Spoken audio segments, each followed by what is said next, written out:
বাপেরা, নওজওয়ান তরুণেরা, এ নবী পাকের প্রেমিকেরা, আল্লাহ নবী পৃথিবীর জমিনে কেন এসেছিলেন, কোন সময় এসেছিলেন, কি কাজগুলো করেছিলেন, এগুলো আমাদেরকে জানতে হবে। কেননা রাসূলুল্লাহ আমার আপনার জন্য মডেল।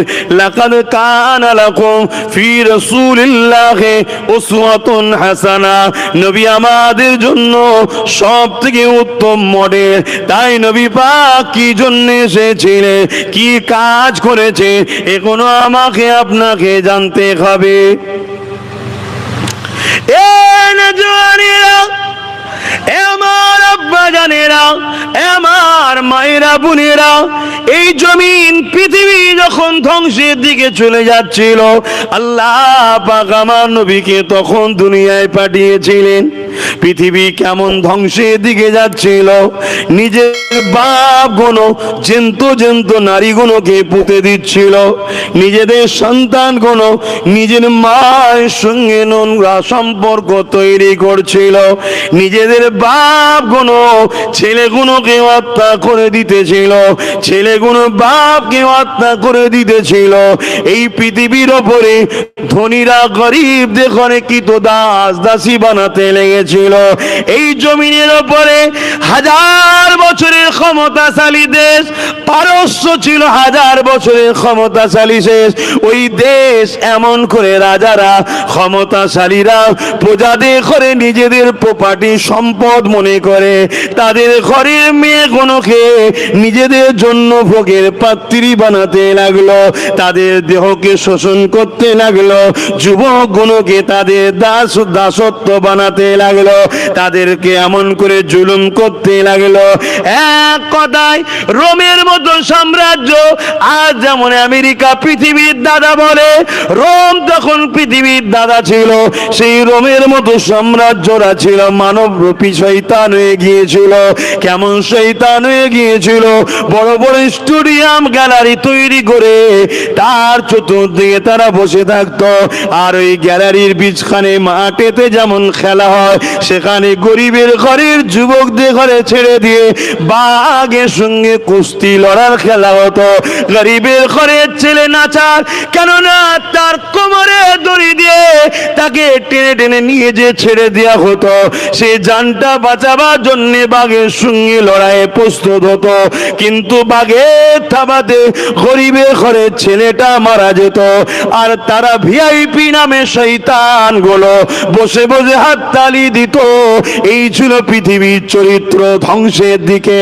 তখন এই অসভ্য মানুষগুলোকে, এই মানবরূপী পশুগুলোকে ইনসাফের শিক্ষা, ইনসানিয়াতের শিক্ষা, মানবতার শিক্ষা, মানব দরদি শিক্ষা, সম্প্রীতির শিক্ষা, ভাতৃত্বের শিক্ষা, গরিবকে ভালোবাসার শিক্ষা, জমিনের উপরে শান্তি প্রতিষ্ঠিত করার জন্য আল্লাহ পাক মহান সৃষ্টিকর্তা, সর্বকালের সর্বশ্রেষ্ঠ মহানায়ক, দোনোজাহানের সুলতান আমিনা আল্লাহ মুহাম্মদ রাসূলকে মানুষ জাতির জন্য নবী রাসূল করে পাঠিয়েছে।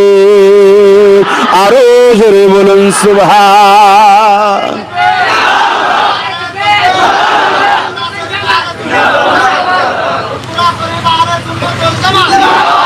বলুন তো ভাই,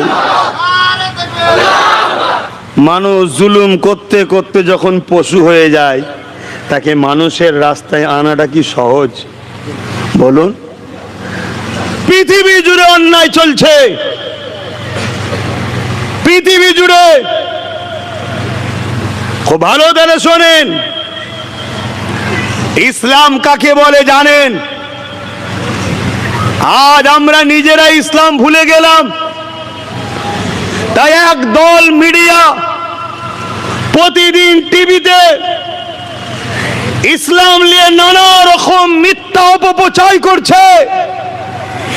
এর বিনিময়ে তাদের পেটও চলছে।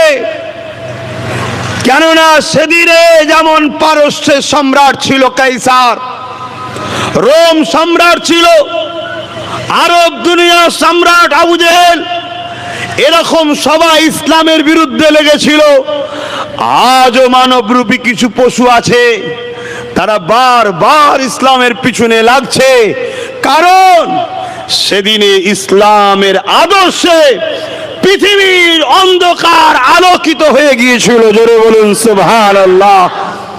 হাজার বছরের পারস্য রাজত্ব ভেঙে চুরমার হয়ে যায়, রোম মাথা নত করে দেয়, পৃথিবীর সব শাসক তাদের অন্যায়কে ছাড়তে বাধ্য হয়েছিল। গরিব হেসেছিল, বিধবা সম্মান পেয়েছিল, এতিম সাহারা পেয়েছিল, শ্রমিক ঘাম শুকোবার আগে তার পারিশ্রম পেত। পৃথিবীতে একটা ইনসাফ, ইনসানিয়াতের ইনকিলাব আমার রসুল এনেছিলেন। তো সেই রসুলের রেখে যাওয়া ইসলামকে আজকের দিনেও যারা মানবরূপী পশু আছে তারা ভয় করবে না? করবে না?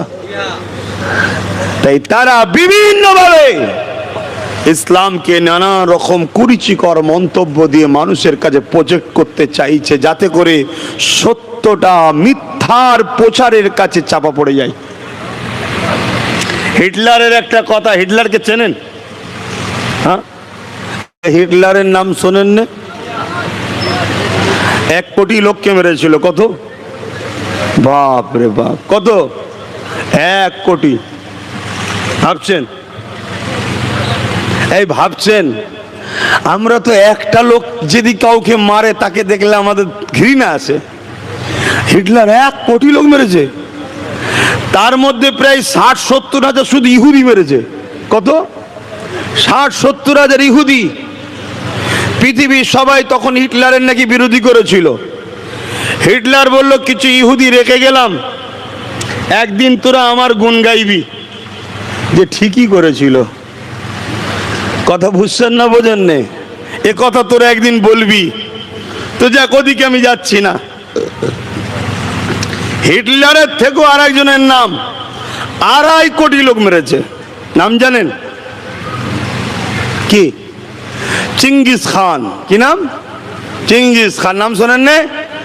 চিঙ্গিস খানের নাম শুনলে পৃথিবী কাঁপত। একটা আতঙ্কের নাম, একটা সন্ত্রাসের নাম, একটা খুনির নাম, একটা রেপিস্টের নাম। এই চিঙ্গিস খান পৃথিবীর যে যে শহর, যে যে রাজ্য, যে যে দেশ, যে যে এলাকায় গেছে, একটা গাছ পর্যন্ত রাখেনি। মানুষ তো খুন পর দূরের কথা, গাছগুলোকে পর্যন্ত কেটে ফেলেছে। এত অশান্তি করেছে। 1 লক্ষর ওপরে মেয়ের ইজ্জত লুটেছে। কত? অথচ 22 বছরের একটা মুসলিম যুবকের কাছে এই চিঙ্গিস খান ভয়ে থরথর করে কেঁপেছে। জোরে বলুন সুবহানাল্লাহ। কত বছর? কেন? সে যুবকটা ছিল নবী প্রেমিক, যুবকটা ছিল আল্লাহ প্রেমিক, যুবকটা ছিল ইনসাফ পরায়ণ, যুবকটা ছিল ন্যায় নিষ্ঠাবান, যুবকটা ছিল একজন গরিব দরদি সেনানায়ক। 22 বছর মাত্র বয়স। তার হুঙ্কার, তার আওয়াজ চিঙ্গিস খানের সঙ্গে একদিন মোকাবেলা হলো।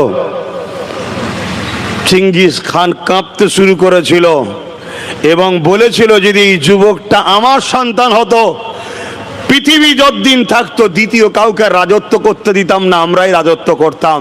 কিন্তু সেই যুবকের মোকাবেলায় চিঙ্গিস খান পরাজিত হতে, পিছু হতে বাধ্য হয়েছিল, যে কিনা 2.5 কোটি মানুষকে মেরেছে। ইসলাম অন্যায়কে মিটিয়ে